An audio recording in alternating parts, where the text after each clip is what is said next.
So what I'm going to talk to you about today, first of all, can everyone hear me? Not really, no. Can you hear me now? I don't think it's on. It's not on. I think it's on.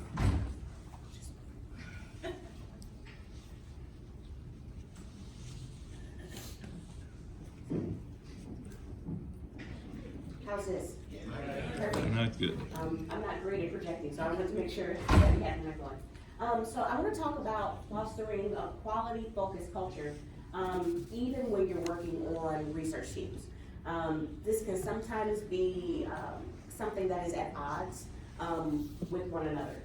So let's just talk through how we can actually do that and kind of bring those two together. First, a little bit about me. I am a senior engineering manager on the Firefox Reality team, which is part of mixed reality at Mozilla. And I actually work locally here, work remotely from Atlanta.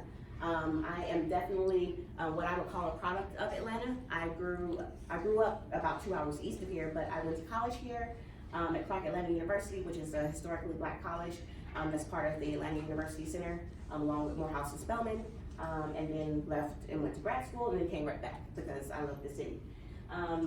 And I went into computer science actually because I was trying to figure out how to marry two of my loves. And one was visual art and one was kind of STEM, everything science, tech, math. And so I thought that's what I loved. I thought I loved that intersection of the visual with the math, right? But the more I kind of dove into the research, what I discovered is I love the intersection of how we as people interact with technologies and how those emerging technologies kind of change the way we interact with each other. So a little more about kind of this process. So I started out my career in academia. I worked in research at Clark Atlanta, at Georgia Tech, doing a lot of early virtual reality research, and I'm dating myself a little bit, but this was in the late 90s and early 2000s. So you can imagine that virtual reality has come quite a long way since that time. And so I worked with institutions like Brown University, Caltech, eventually worked on some postgraduate work at UNC, and then eventually decided that I was a little tired of grad student money and moved into kind of the corporate space and kind of immediately got the startup bug. So most of my career is working through startups. I worked at a startup that got acquired by MySpace, back when MySpace could acquire things in companies. I worked at a company that was acquired by Oracle, and then just recently, right before Mozilla, worked at a startup called SalesLoft that is growing like crazy. And so that's been most of my career. It's kind of like that startup product delivery.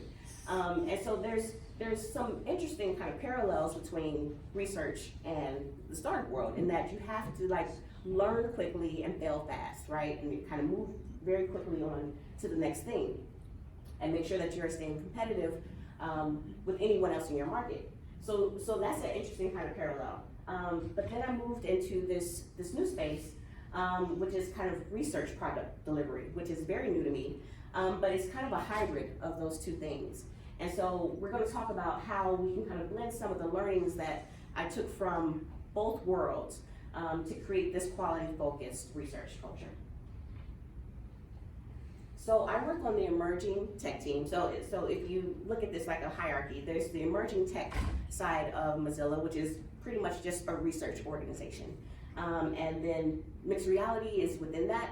And then there are several different groups within mixed reality, things like hubs for kind of social experiences with mixed reality. And then my teams work with Firefox Reality. And so that means Firefox Reality on your desktop and then standalone Firefox Reality for Android. And so before we go too far, let's talk about what mixed reality is. So you can think of mixed reality as this spectrum from something that is just completely real world, the world that we physically interact with, to all the way to the end where something is completely computer generated. And there are interactions all along that spectrum. So probably the one that we are most familiar with is virtual reality. And that's when you have a fully immersive computer generated space that you can interact with in that world with a lot of those 3D objects. And so you are kind of a 3D avatar within this environment, and you can interact or initiate interactions with objects in that environment.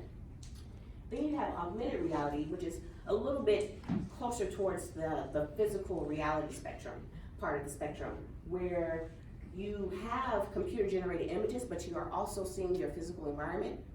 If anyone got into kind of the Pokemon Go craze, or I think there was also a Harry Potter game that also kind of used augmented reality.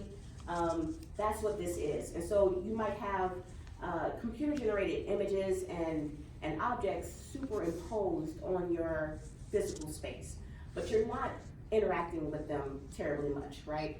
They aren't terribly dynamic, and you're not, for instance, picking them up or in that 3D space interacting with them.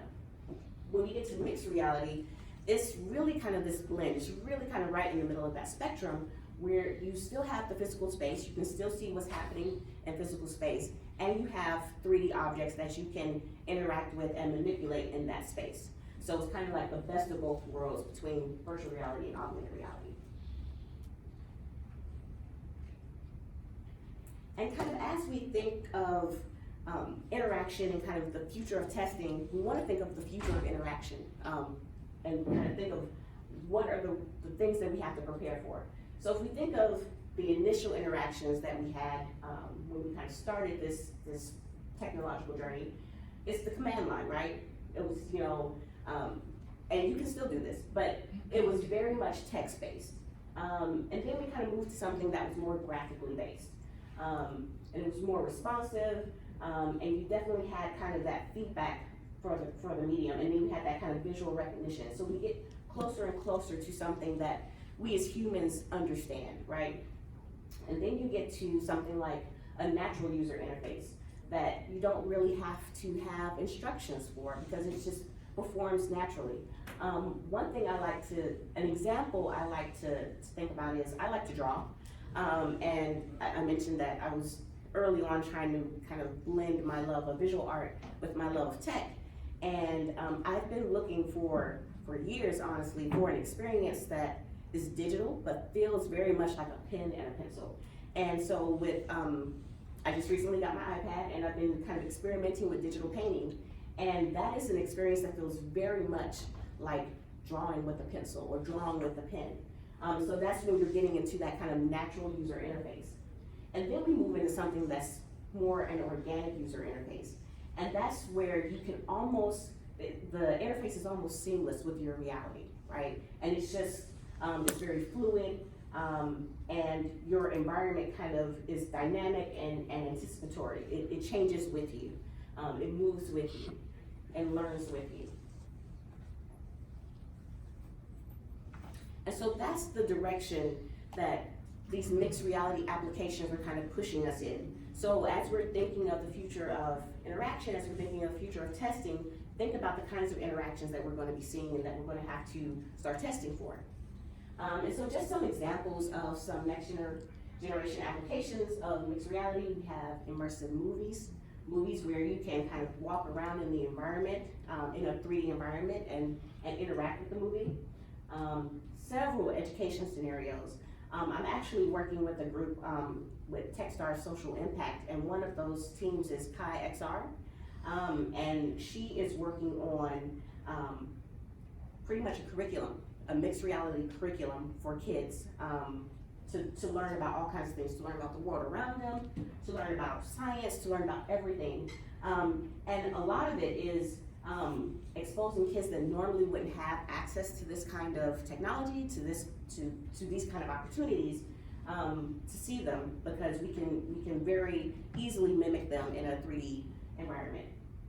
Corporate meetings, there's actually a VR, so I think somebody may have mentioned just traffic and kind of coming to some of these meetings and how it can be kind of tough.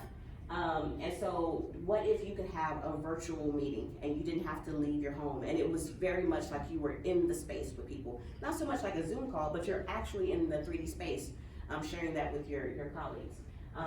I have a colleague who works at Georgia Tech, and he just hosted a VR conference through hubs, so that people all over the world were able to attend this conference without having to travel. There's surgical applications. My research at UNC was actually to help surgeons teach surgery students how to perform surgery using augmented reality, and making sure that they had the resources they needed in various environments, right? They may be on location where they don't have access to certain things, but if you can kind of superimpose images on top of your physical environment, you can get very close to an ideal teaching environment. There's journalism, very much like immersive movies. Anytime you can walk around in a space and interact with something, it makes it much more real to the viewer. And so, things like empathy become that much stronger when you're using mixed reality for journalism. Political campaigns. If a political candidate wants to reach an audience that's kind of widespread, very much like having a corporate meeting where everyone can kind of just join in, this creates pretty much an opportunity for anyone anywhere in the world to attend these campaigns. Interactive gaming. Do we have any gamers in the room? A few gamers? Any VR gamers? Okay, I see you. So I've been playing around with Star Wars game and with the Star Trek game on my Oculus Quest.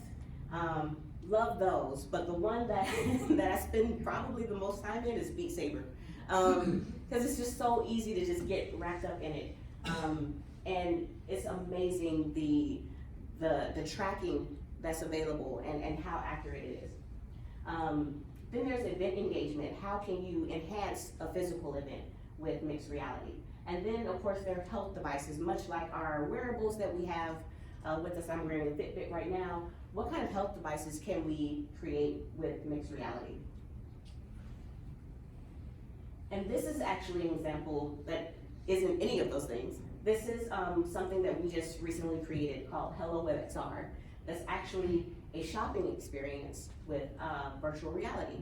And so it really talks about how can you interact with the objects that you might want to purchase without being in a brick and mortar store. So how can you enhance that buying experience without physically being in a store? And so I mentioned kind of this path from academia and kind of pure research all the way to kind of research product delivery. And when we think about kind of a focus on quality, typically we don't think about quality in terms of academia and research. We really think about how can we learn as quickly as possible. When we're publishing papers, it's really not about say the performance of a particular solution. It's really, does the solution solve a certain problem, right? It's really not, the implementation details are not as important as what you can add to the body of knowledge. And then a lot of times it's very theoretical. And so quality is not something, automated testing, those kind of things aren't something you usually see in academia. But in the startup world, quality is hugely important, because if you come up with a product or a feature faster than your competitor, but it doesn't work reliably, people are going to start leaving your product. And so quality quickly becomes, once you get some user adoption, quality becomes quickly very, very important.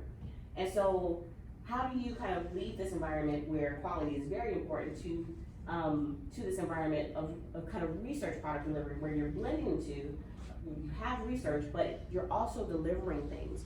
A little bit about my team, we work with several different partners. We might not have your typical customer, but we have several partners that we deliver things to. And so there are people that are expecting working solutions from us, right? And they are expecting things that their users can build on top of. We have a user community. A lot of what we do is open source. We have a user community that are building additional applications on top of what we're building.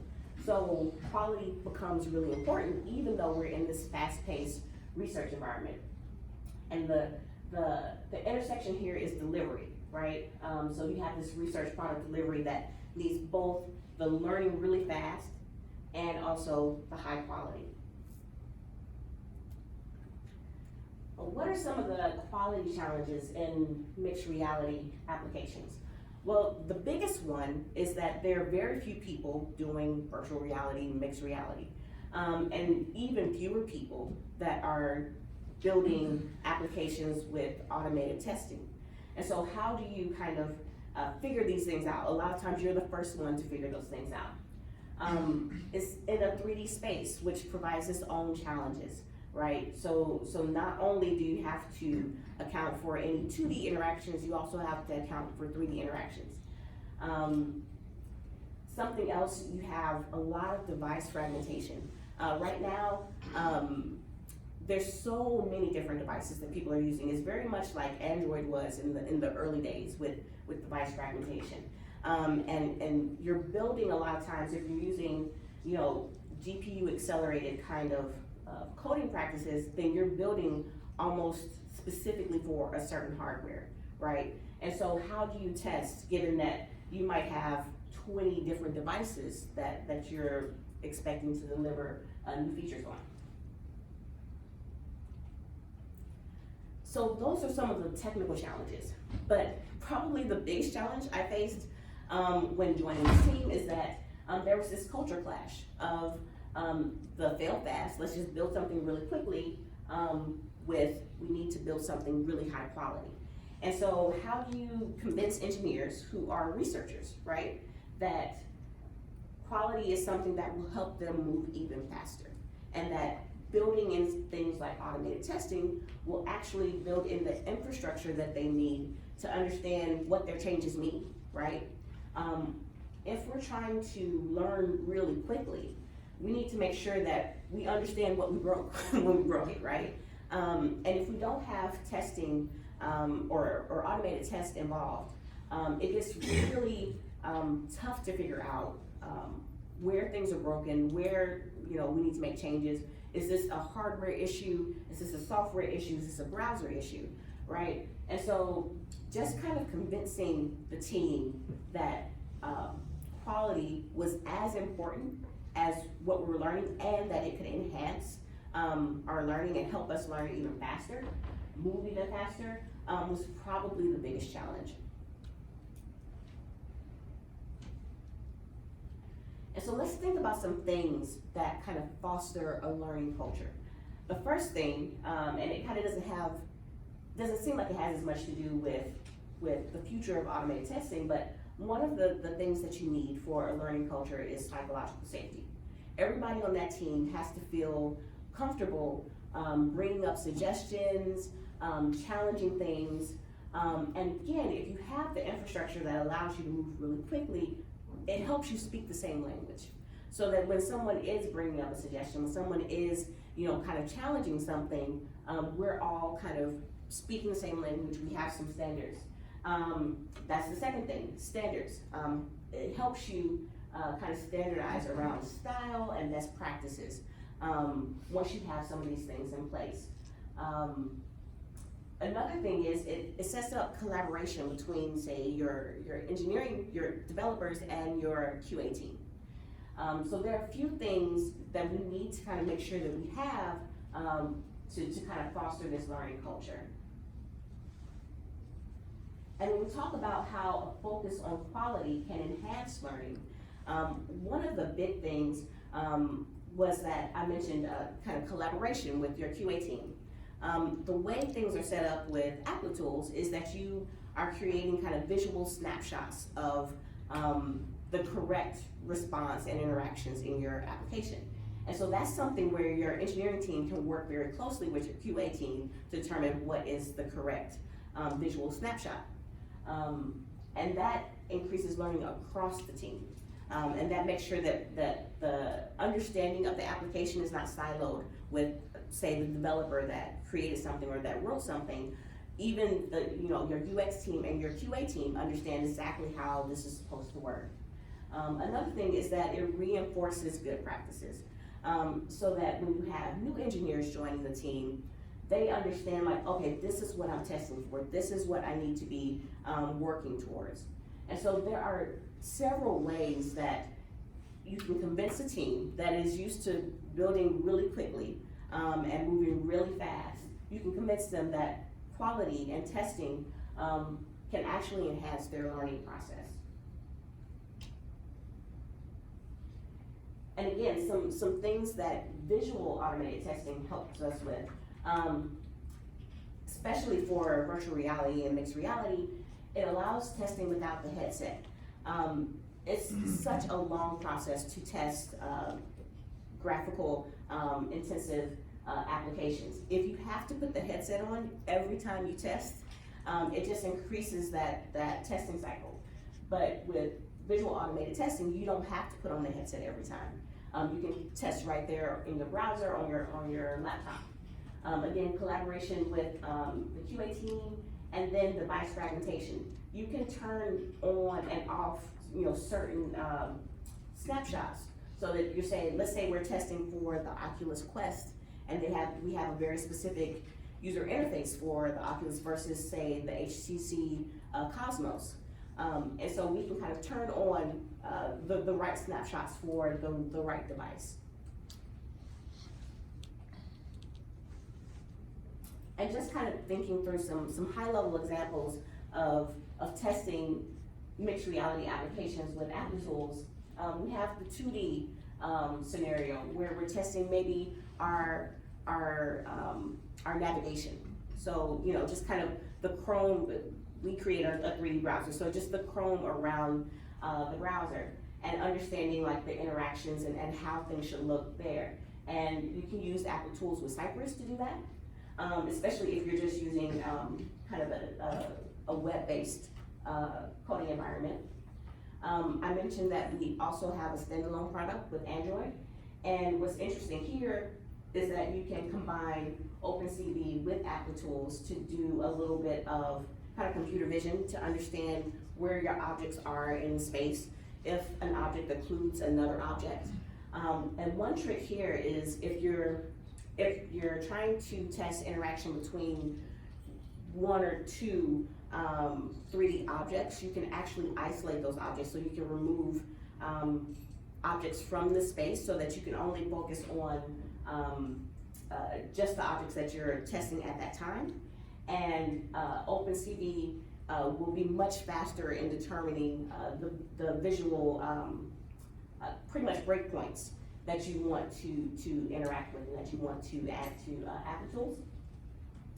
And then if you combine Applitools with FFmpeg, then you can actually test frames in 360 video and make sure that the video is performing in the way that you want, and that you are actually showing the user what you expect to show them by isolating specific keyframes within the video. But that's already challenging, right? But those are things that we can do right now. But I kind of want to leave everyone with an additional challenge. What happens when we have to test interactions beyond just visual interactions? And so what kind of future interaction is really driving the future of automated testing? And so I mentioned this transition from command line, something very text-based, all the way to something more organic, and the different kind of interaction patterns that you might see there. And so this is SMAG is a collection of interaction patterns for things beyond just your visual interactions. So you might have speech, you might have touch manipulation, and you might have gestures. And so what happens when you're testing for haptic feedback, right? When let's say you have a controller you're using with your headset, and it's supposed to vibrate to let you know that you've actually interacted with something in the environment. How do you test for that? How do you test for gestures? Oculus Quest just released hand tracking. So you don't actually need the controllers anymore to navigate and scroll within any Oculus-based apps. So, but how do you test for those kinds of things? What is the visual representation, and what is the representation that the user is expecting? If there's voice, how do you test for, and we have voice search within Firefox Reality that really helps navigate the system a little bit better and a little bit easier, so that you don't have to type in every URL or something like that. But how, again, what does automated testing look like when, again, we're using these interaction patterns that are not visual? So really kind of leaving you with the challenge of how do we ensure quality while we're pushing the boundaries of interaction. Thank you, that's all I have for you.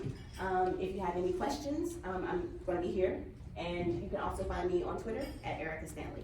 Thank you.